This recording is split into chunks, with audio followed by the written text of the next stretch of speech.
Hello, everybody, and welcome to Sewing Thursday.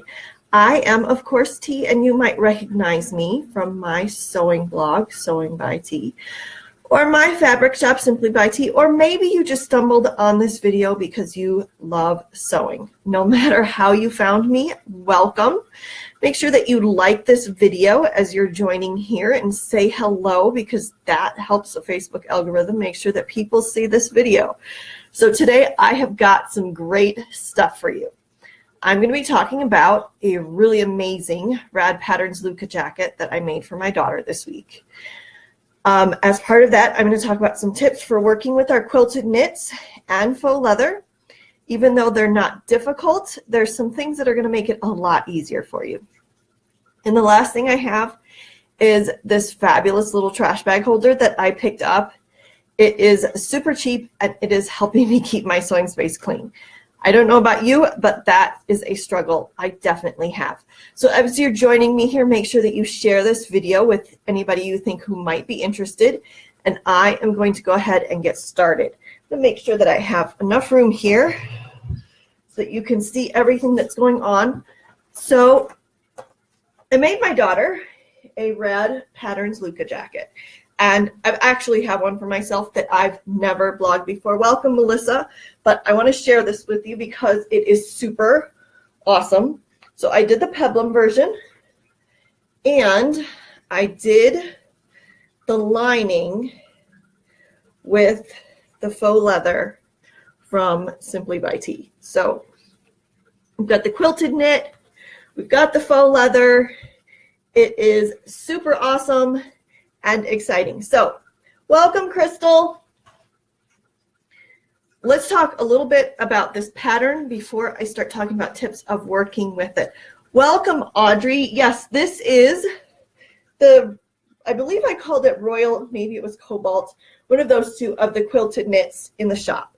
And I will say that now that I've got my box light on, this is pretty accurate to the right color. So I don't know how closely this resembles what it looks like in the shop photos, but this is what it looks like in real life. So the Rad Patterns Luca jacket. It has 3 different views. So you have the crop jacket, the peplum jacket, which is the one that I made, and then the swing jacket. And the thing that I love about Rad Patterns is because she works for a real pattern, as an actual pattern drafter, as an actual job for an actual company and not just, whomever decided to pull up a shop. There's some detailed things that she really includes on her patterns that I appreciate. Number 1 is that her sleeves are not cut on the fold. This pattern had a definite front and back to the sleeve. All of her pieces tend to be trued up, which is, of course, fabulous. And she remembers things like linings. So I know a lot of jacket patterns that just say, sew your jacket and, fold this hem up and that's enough. And I don't think it is. Welcome, Natasha. Yes, I used our quilted knit, and I am super excited about this. So the Rad Patterns Luca jacket comes in women's sizes and kids sizes. I have a Luca jacket of my own that I made in just a really inexpensive poly fleece, and I wear it all the time. But for some reason, I never got around to vlogging it. So maybe I will one day, and maybe I will forever be too tired and I'll never get to it. But let's hope that that's not true. So I made this one for my daughter. She is 9, and I did make it a little bit big because even though, yes, it's March and we're moving away from winter here a little bit in Wyoming, it's still going to be cold, so she's going to get used out of it. But I'm hoping that maybe she can still wear it again next year. We'll see. She keeps hitting these crazy growth spurts. So what do you need to know in order to replicate this jacket? First off, we need to talk about working with the quilted knits. So you'll notice this seam right here is where I cut this piece off from my main fabric. So when you first make these cuts, everything stays nice and neat. This fabric does not fray per se. So it's not the fabric itself that's fraying, but you will get this. And this is actually the batting pulling out from inside. So let's see if you can see how this, so this is the section that went through the wash, and it will start to come apart, which is really, really annoying. Nobody wants that when they're working on a project. So I definitely recommend, even though it's not technically fraying, you either fully line your project, which could be a bit much considering this fabric's already pretty bulky, or finish your seams. For the Luca jacket, all I did was finished the seams with the serger. Fast and easy, no big deal. So the trickier part is working with the faux leather. So our faux leather is super stretchy, right? Anybody who's gotten it has noticed just how stretchy it is. So our faux leather is super stretchy. It has this nice knit side, and then you have the faux leather side. So there's some really important things to note when you're working with this fabric. The faux leather side will not slide nicely under your sewing machine foot. You have options. If you are sewing your faux leather with another fabric, if you always put the faux leather side down on your feed dogs, it will not slip. And your top fabric will stay where it belongs and slide along, and that's great.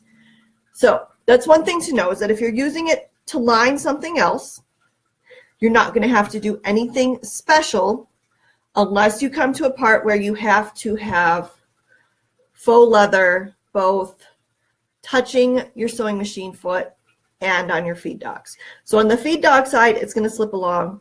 On your sewing machine foot side, it's not going to slip along. So what can you do? You could use a walking foot. I personally don't like walking feet. I find them very loud. And they're good for quilting, but there's better, easier options. So you might recognize my big sewing machine foot kit. I have talked about this several times. And there's one foot in here that makes sewing with leather and faux leather so easy. And it is this foot right here. Let's see if we can get that focused a little better. So it is called a roller foot. And it has a nice little metal roller on the foot itself. And that means that it's going to move smoothly across your faux leather. That is really important if you're doing something like the circle skirt that I made for my daughter. And I decided to hem it, which means that you're going to have two faux leathers, one touching your feed dogs, one touching your foot. This roller foot made it glide along nice and easy. I didn't get any more puckering on the bottom than I would have for any other circle skirt, because as you know, the outer side is just a little bit wider than the hemmed side. So if you need to hem our faux leather roller foot, now I believe that if you need to pick one of these up just on its own and you have an ankle that will work, they're like $2. So worth the investment for this little tiny foot. I like my 42-piece kit because I have like all the feet that I could ever think I will need, and probably a lot of these will never get used. But this roller foot, absolutely essential for sewing faux leather. Rhonda, you're saying that you just got one of these kits, and they are fabulous because if there's a foot you need, it's probably in the kit. And if there's a foot you don't need, it's probably also in the kit, because I wouldn't know. There's so many, and I wouldn't realistically use all of them. So use your roller foot if you need to sew 2 layers of faux leather where you have one touching the foot and one touching the feed dogs. Did it mar my faux leather? Not at all. So the faux leather is actually really, really sturdy. And it is pretty good about not taking marks from the feed dogs. What it is not good at doing is you do not use pins on faux leather unless you want to have a lot of holes in your fabric. So this is one of those cases where you need wonder clips. Like you cannot pin faux leather. You have to use wonder clips. Now, do you have to use Wonder brand wonder clips? No, because these are Chinese knockoffs. I think I paid $3 for 50. But you have to use clips. You cannot pin faux leather. I personally don't use a lot of pins in general. So as I was sewing this together, it wasn't a big deal. You were asking if it marred the leather at all. So of course this side was always against the feed dogs, and you can see it's nice and smooth and looks the same as the rest of it.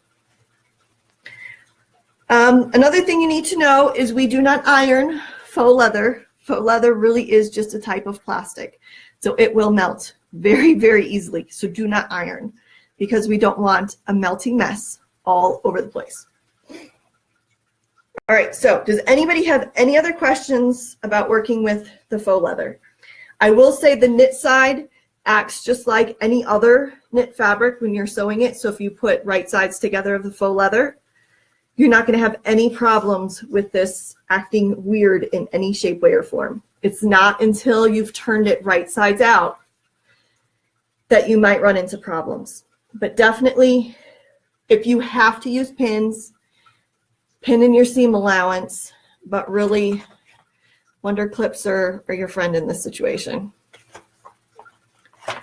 So Rhonda, you're asking if you need to turn under a certain amount. You're going to have to measure it out and pin it in place with wonder clips. You cannot press this because it's not going to take a press anyway. So there's no point in trying to iron it because it just doesn't work.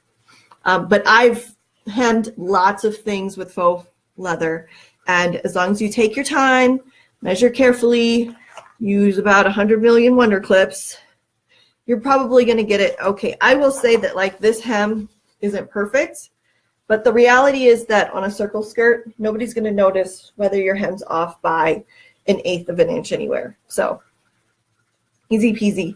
And I really do recommend projects like this. If you're a little bit nervous, a circle skirt that's cut on the double fold means that there's no seams on the outside edges.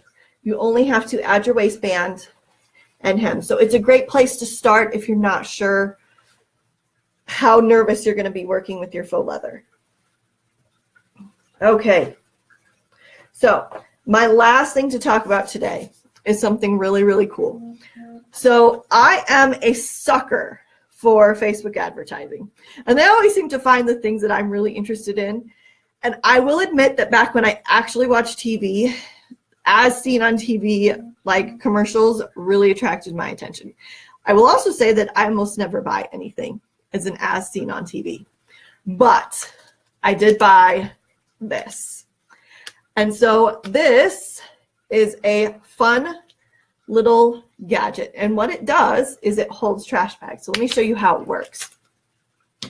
In my sewing space, I have a stand-up workstation. And so I have drawers both near my sewing machine and by my serger. What I don't have is I don't have a catch tray on my serger at all. It didn't come with one. And I don't have one of those anti-slip mats. What I do have is a piece of that squishy shelf liner that keeps my serger from scooting around. But that still left me with the little strings falling off my serger and then just going everywhere. So this grocery bags, which I'm sure that unless you live in the state of California, if you're anything like me, you have about 1 million of these in your house. This little clip, and boom. So those little serger mats cost about $20, right? And if you have one, it's fabulous and it works for you, and congratulations. This you can get, let me pull it up one more time, for $1.29 on eBay. So $20 or $1.29. This, I have one sitting next to my sewing machine, and so as I'm cutting threads, they go straight into here. So it's sitting right around here where my arm is, My sewing machine's here, threads go straight in there. Previously, I had threads going all over the place because my garbage can was behind me on the floor. Well, I'm not going to keep reaching over. Not only that, but that motion is actually really bad for your back.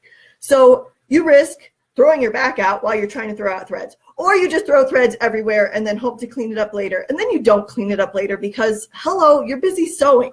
So this $1.29, I have 2 of them. I will admit that I found the ones on eBay for $1.29 after I had ordered 2 of them, I think for $12, which is still less than $20 for the one little serger pad. And it works perfectly. So I have a little door that's on the cabinet underneath my serger. I have this plopped right there, and I just scoop the threads right inside. So Melissa's saying that she does this twisting motion all the time. So it is important that we move our bodies in lots of different ways. And I'm really big on exercising and taking care of your body and making sure that you have a really strong core. But most people, when they're sewing, aren't thinking about exercise. And when you make this motion, you twist your lower spine. And if you don't contract your core, you risk actually hurting yourself. You risk throwing your back out, all because you wanted to make this motion. So it's a lot easier for me to take threads from here and do this than it is to twist. Should you do twisting motions as exercise? Absolutely. But don't do it to throw away your thread because you're not paying attention to your body mechanics when you're doing that. And Crystal's mentioning that she also has thread everywhere. And you know what? There's a reason why I do not do these videos in my sewing space. I am a very messy, creative person. And I'm sure that's true for lots of creative people. So if you have a cabinet door, a drawer, and most of us do have drawers somewhere in our sewing space. This, like I said, $1.29, and it ships free. Yes, you have to wait for it to come from China. There are some that are made in the US that come from California.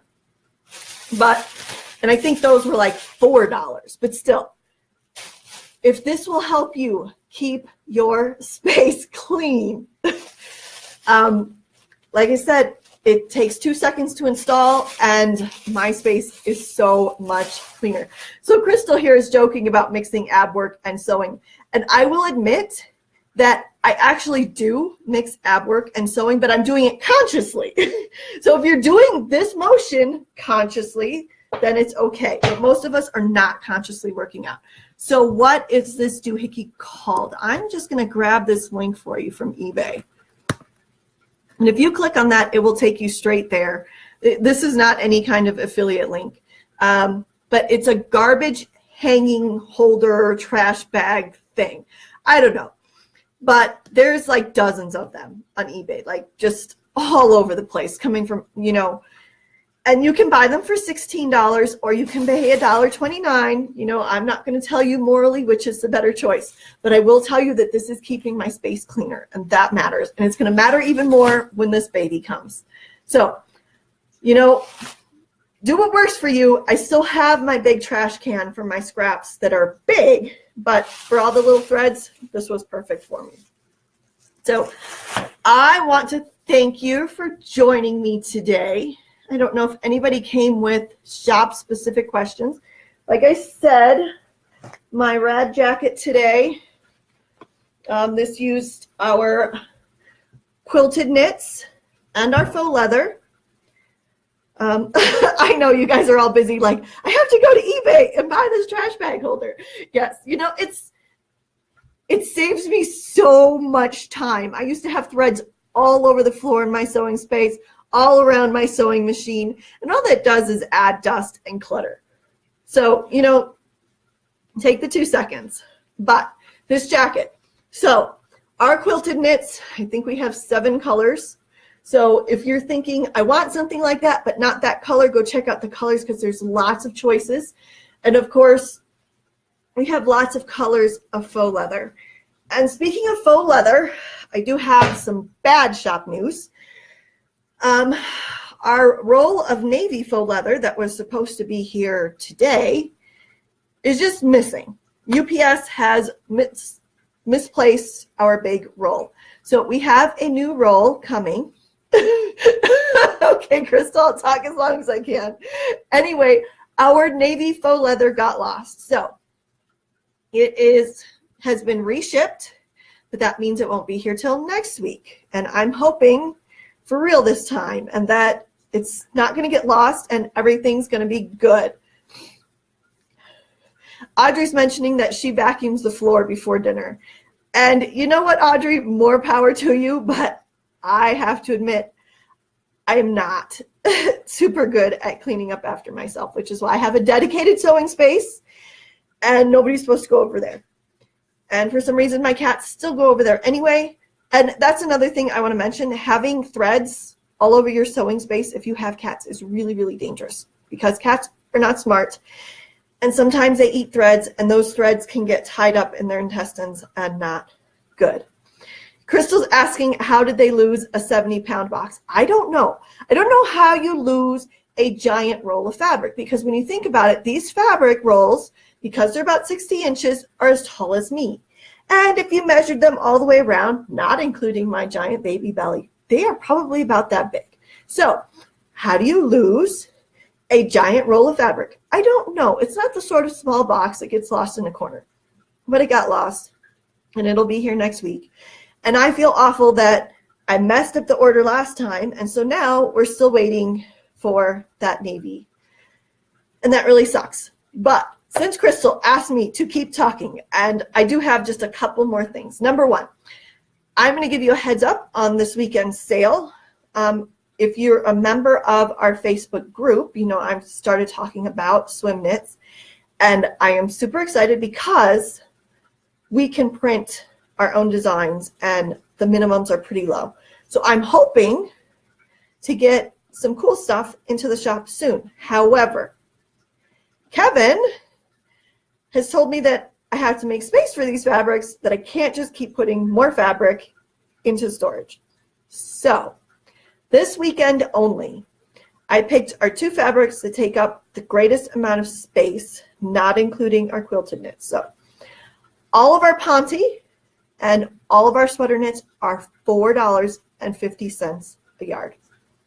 This is going to be the cheapest you're ever going to see them, but I need this space because if I cannot show that we have space for more rolls, then I'm not going to have permission to buy more rolls. And I want more fabric, which I'm sure you all can understand because I'm sure you want more fabric.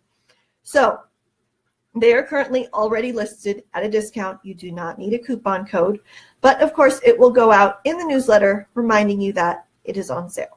So for those who love their sewing friends, share this video so that they can see that I'm going to have the ponte and the sweater knits on sale this weekend because the more they buy, the more swim knits we can get. And of course, that makes everybody happy. So swim knits are going to be matte because that seemed to be the consensus. I think there was only one person who wanted shiny.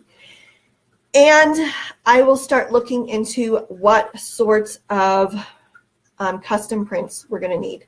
I won't know pricing for a few more days, and pricing on custom knits really isn't too bad compared to what other people usually charge. So I think we're in a good place, and I am excited. Welcome, Robin. I'm so glad that you joined us. Mara's asking, what would you use the ponte for? So I have made for mermaids, or not made for mermaids, patterns for pirates, the wiggle dress. I have 4 of them. Now, they fit great. Before I got pregnant, I couldn't squeeze into them if I tried. So that's just one of those things. Don't make a wiggle dress if you're planning on getting pregnant. What else can you use the ponte for? I like it for the Hey June Charleston. That is a really good pattern just in general, and it works great for ponte. So anything that needs a really stable fabric. Depending on the pattern or the print that you were to pick, you could do a Sabrina Slims, work great. And I know that Gabs Jefferson did a super cute dress, but I cannot remember what pattern it was. If I had to guess, it was Jay Lee, only because that's who she works with the most right now, but I would have to pull it up. But there's so many things. Pencil skirts, it works great for pencil skirts. That's a really easy one. And if you like a circle skirt with more body, Ponte is great. Crystal's mentioning pull-on jeans, absolutely. Jaylee Eleanor's, I love that pattern, and it's really comfy in a Ponte. So let's see. Robin's asking if I'm going to be doing mystery boxes. And so here's the thing. Kevin is out of town, and I cannot lift 75-pound rolls of fabric to cut them for mystery boxes. So I am hoping to have at least 10 mystery boxes ready for Monday. So keep an eye out for Monday. I may send out an extra newsletter, and that would allow you to know that they're going to be going up on Monday.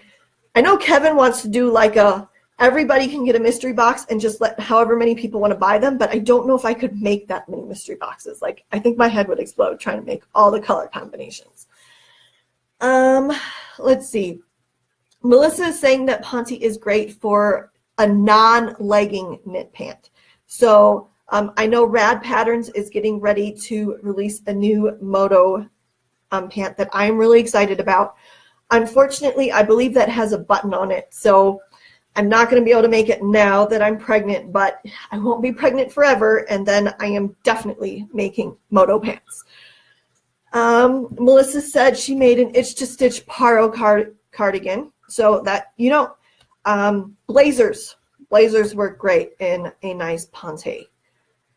Oh goodness. There's really, really so many things. Shalini said that there might be a maternity waistband on the Rad Moto. So I guess I am making Rad Motos. It's kind of important to me. Crystal's mentioning joggers. So if you want your joggers to look more like a wide leg pant, then the Ponte that we have would work great, because it's going to hang, it kind of has some body, so it's going to hang a little bit away from your leg. You could certainly add a cuff at the bottom, and it's going to create some body. Let's see, make sure that I've got. Melissa made a great dress, and she used the, come on, brain, I can see her face. I don't remember, Melissa, you'll have to tell me. But yes, I saw Melissa's dress, and it looked fabulous. Something V-neck. It was some kind of V-neck dress. It had a V in the front and the back. And I cannot remember the designer. But anyway, there are lots of dresses. So anything meant for a stable knit, or patterns that are meant for wovens. So you can absolutely, so Melissa's got the name of the dress up here. It's the flounce dress from DG Patterns. And she made it without the flounce. So she had this very nice structured dress that wasn't over the top. I personally don't love flounces because anything up here just makes me look bigger up here, and I don't need help. What was I saying? Oh, goodness. Brain. I don't know. Sorry, guys. Pregnancy brain is a very real thing, especially when I get excited and I just start talking. So, yes to Ponte. Ponte is amazing. What about our sweater knits? So our sweater knits are a nice open weave fabric. And as we're getting into spring, they are going to be amazing. So personally, I'm partial to our sweater knits as cardigans. Although I have seen people take sweater knits and make them into like a pencil skirt and have a full lining. So a full lining would make it possible to like basically do anything with them. I think it was Anna Metcalf who did the Made for Mermaid Stella. and that looked amazing with the cutout in the back. So you have lots and lots of options. And I think sometimes we get a little bit scared of the sweater knits, and you don't have to be.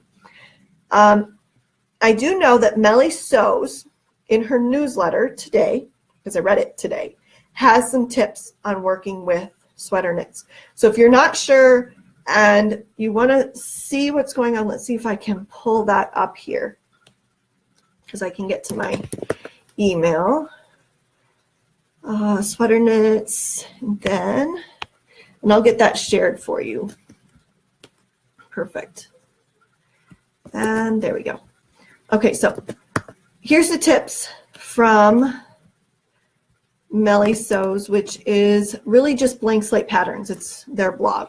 But she mentioned some tips for working with sweater knits. And really the key to working with them is to make sure that you're stabilizing all those seams so things don't start pulling apart.